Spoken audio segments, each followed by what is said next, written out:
McNair gives it to George, running right up the middle. Touchdown! Titans!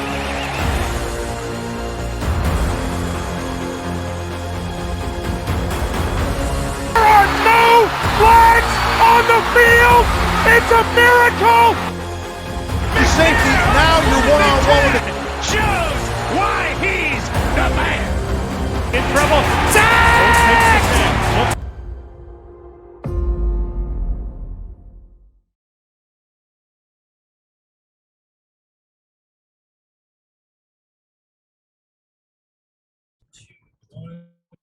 Recording in progress. Ladies and gentlemen, Nation, welcome back.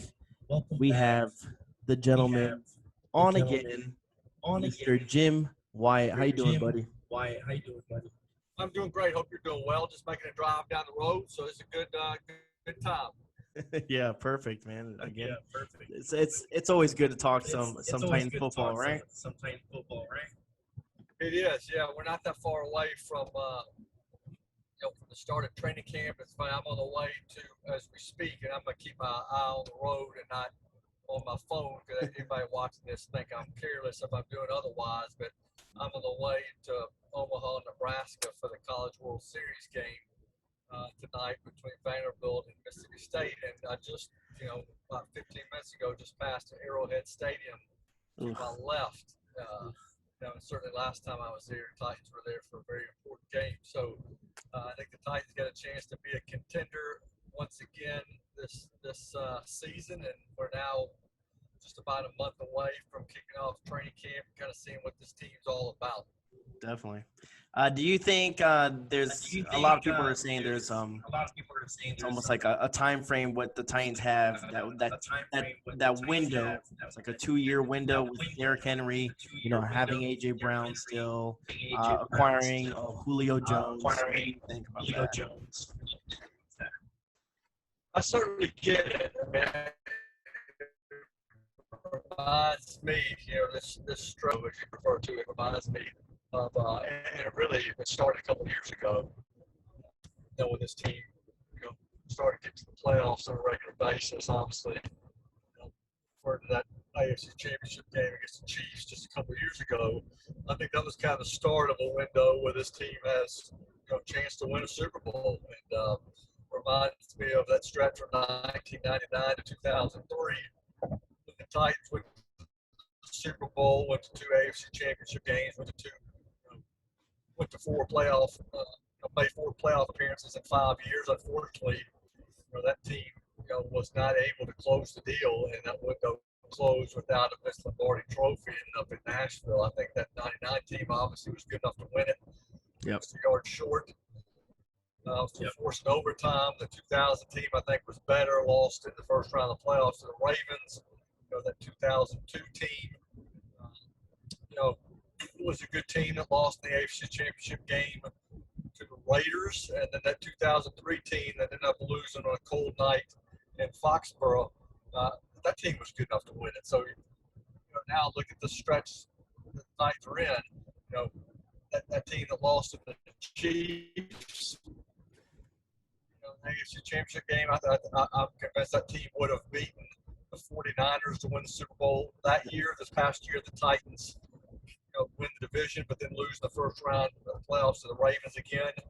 Those are a couple of missed opportunities. And now, as we look ahead, it's a talented team with Derrick Henry and Julio Jones and AJ Brown and Ryan Tannehill on offense, and certainly some new pieces on defense. It's a team that's capable of going all the way, but a lot of things have to come together, and I do think this is a stretch here in Titans football where you've got to make the most of your opportunities, and we'll see how this team can fare once we start playing games in September. Definitely. I definitely agree with you on that 100%. Especially that Chiefs game, that Chiefs championship game when we ended up losing, and then they played. I think everyone. I feel like everyone. I feel like everyone. The way they played and stuff, and are just a matchup. Unfortunately, it just didn't happen. Yeah, and when I just drove by Arrowhead, I certainly thought about that game and the momentum the Titans had early, Yeah. and they gave up a big play there at the end of the first half, and then allowed the Chiefs to get some momentum in that second half, and they just weren't able to kind of stop the bleeding. Yeah. Team's going to need to play good defense, and I certainly think they've got some new pieces from Bud Dupree, to Nico Autry, to Caleb Farley, to Elijah Bolden, to a lot of other guys who are going to help this defense be better. And then I think they'll get some improvement from guys who maybe didn't play as well last year. I think all that's going to have to happen for this team to be a contender. Definitely. And for the rookie training camp, who kind of stuck out to you in your own opinion? I know you have GMAC, and he's a friend of mine, and he was doing the training camp. He mentioned a couple times, a couple of players that kind of was Rashad Weaver. It's like, man, that guy is a monster. He's one of the things he told me about him. Weaver looks great. I mean, I will say that he's obviously without the pads on, it's really kind of hard to get a real good gauge on some of these guys. But he looks the part. I mean, he's tall, he's long, he's a good athlete. I think he's got a chance to help them this year. Dylan Raven's the first, the offensive lineman, second round pick from North Dakota State. I was impressed with him and his ability to kind of work at a number of different spots. I know Keith Carter, his position coach, and Mike Vrabel, Todd Down, they've all talked about kind of using him in different spots inside and outside during the offseason to kind of see what he's comfortable with and see where he can help them early. And then I think in camp, we'll probably try to lock him into a spot or at least narrow down where he's playing and try to get him ready for the season. I like the looks of him. A couple other guys. I mean, Farley hasn't done anything. I think he'll do something here as we get into August and get closer to the start of the season. Elijah Bolden was slowed early, and I think he finished the off season with some momentum. But he'll kind of show himself as we get into get to training camp and get a better feel on him. Monty Rice, I thought closed off season strong.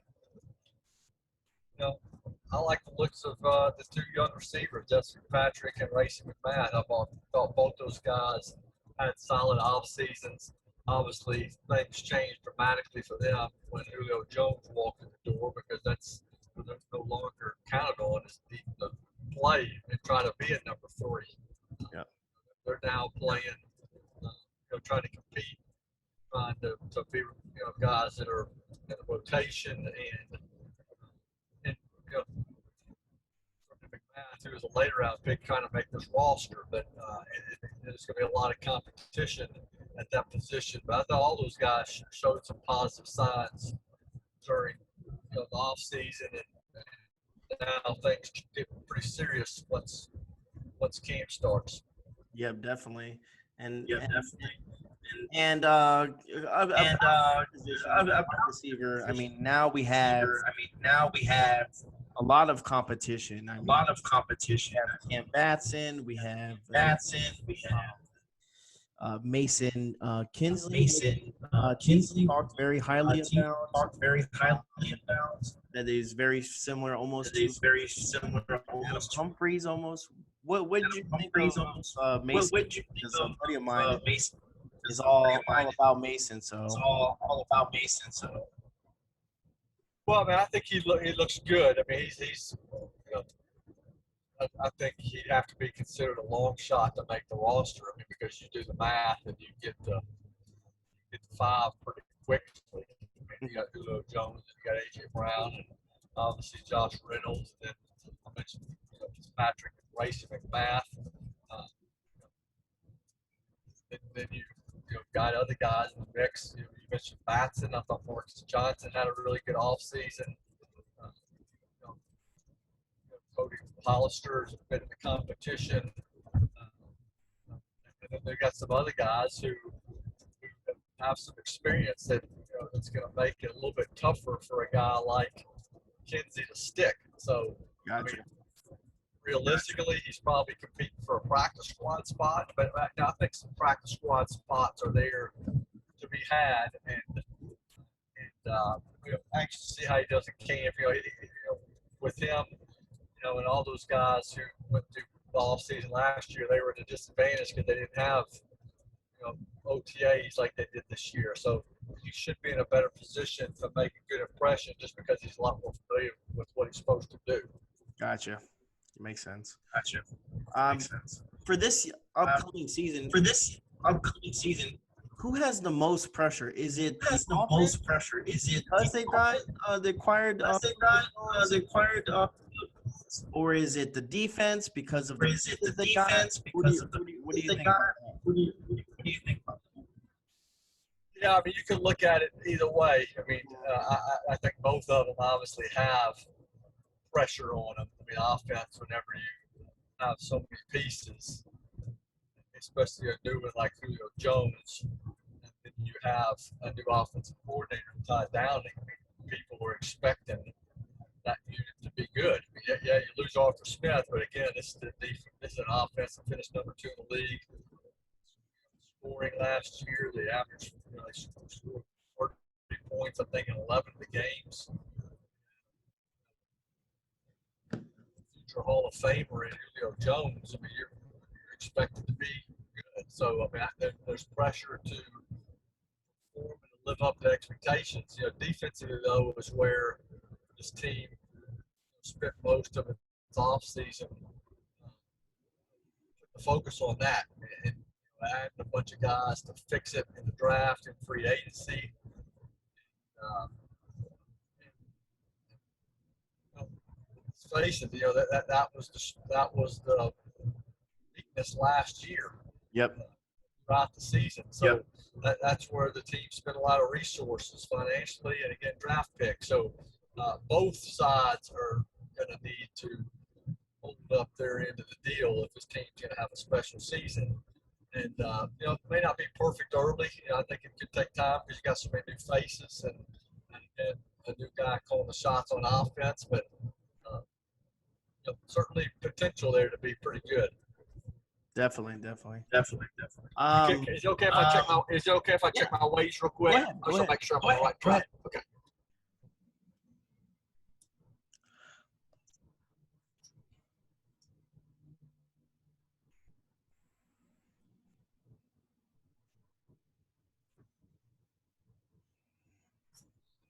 Okay, I'm good to go. Yep. All right. I didn't want you to get lost, Jim. Yes, I will make sure I don't end up in somewhere in Bismarck, somewhere instead of going to Omaha. So I'm in good shape. I'm on my heading down Interstate 29, heading up Interstate 29 North, heading to Omaha. So I'm on the home stretch here. All right. Good job. About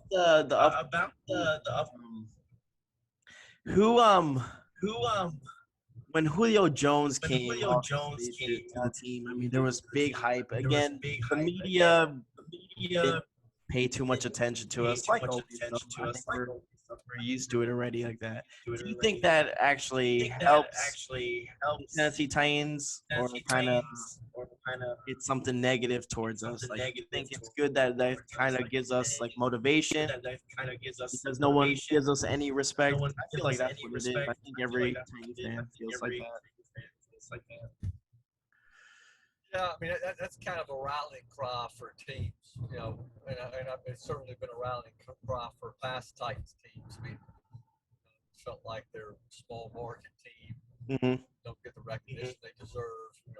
Not they have to be Pro Bowlers some years they think they deserve, or have to be primetime games, and that's just something that they always kind of fought.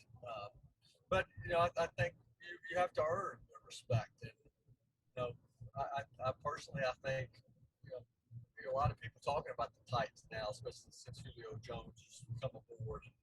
And most people do consider the Titans a serious contender. I thought, from a prime time scheduling standpoint, I thought the Titans got pretty attractive matchups on prime time this year, and again, Julio Jones creates even more interest. So, I know sometimes people get worked up, from fans to players, some of the media about not getting respect, but I don't ever push that too much. To be honest with you, I think you got to earn it, and it